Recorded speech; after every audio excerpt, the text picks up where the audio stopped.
Right? So in. Well, imagine trying to get a moose off the airport runway. That's just a normal day for workers at the ICE airport in Alaska. Cody standing by with one of the unsung heroes. Indeed. It's called ICE Airport Alaska. We have Nic Cunningham joining us right now to talk about this. Now, the deal is this. When I first heard about this, I was like, oh, great, a TV show about an airport. And then I watched it, and I'm like, it's a TV show about an airport, man. This thing's crazy. Talk a little bit about your day life at this airport. This is nuts, man.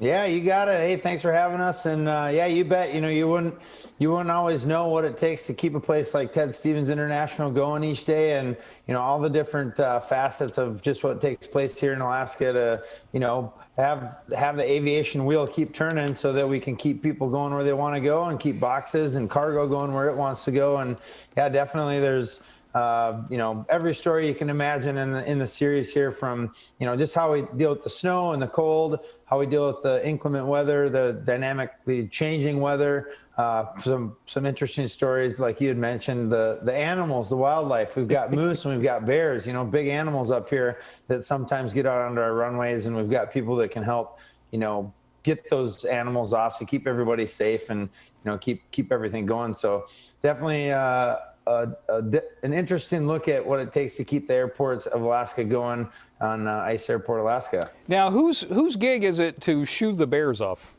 the runways? Is that like the newest employee, or how's that work?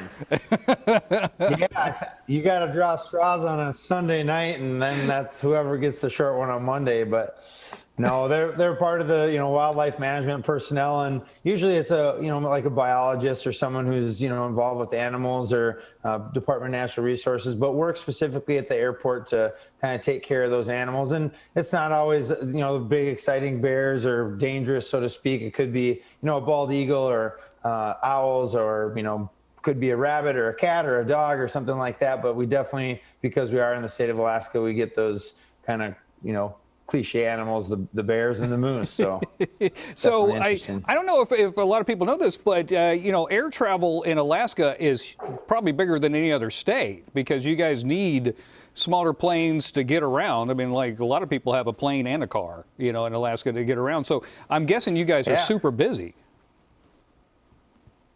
That's exactly it. And for since aircraft have been available to use, in the 40s, 50s. Excuse me, the state of Alaska has utilized them because we have about 5% access to the state via roads, whereas down in the lower 48 it's probably 95% access via roads. So we can use trucks, cars, automobiles, things on the ground to get things where we need to go down south. Up here we have to use airplanes for a lot of what we do, and you'll see that in the show, just like for us at Regal Air, where we're taking using smaller aircraft, doing sort of the bush flying with airplanes on skis or on floats on the water in the summertime. We're taking supplies to remote Alaska, where there really isn't a way to get those goods or that cargo into those places without the airplanes that we operate. So we see a couple of those stories on ICE Airport Alaska here, as well as some of the big airplanes coming in with the cargo from around the world. But Alaska definitely is a place where aviation and flying and airplanes are part of everyday life. Well, thanks for joining us. The show is very compelling. ICE Airport Alaska on the Smithsonian Channel. And if you need somebody to shoo off bears, I would like to volunteer our anchorman, John Dabkovich. I'll send him up there. We'll do it from a helicopter. We'll get him one of those bullhorn. free tickets on up here, and yeah, he can be out with the bullhorn and make sure those bears are off that runway. But thanks again for having me. Check us out, ICE Airport Alaska, 8 p.m.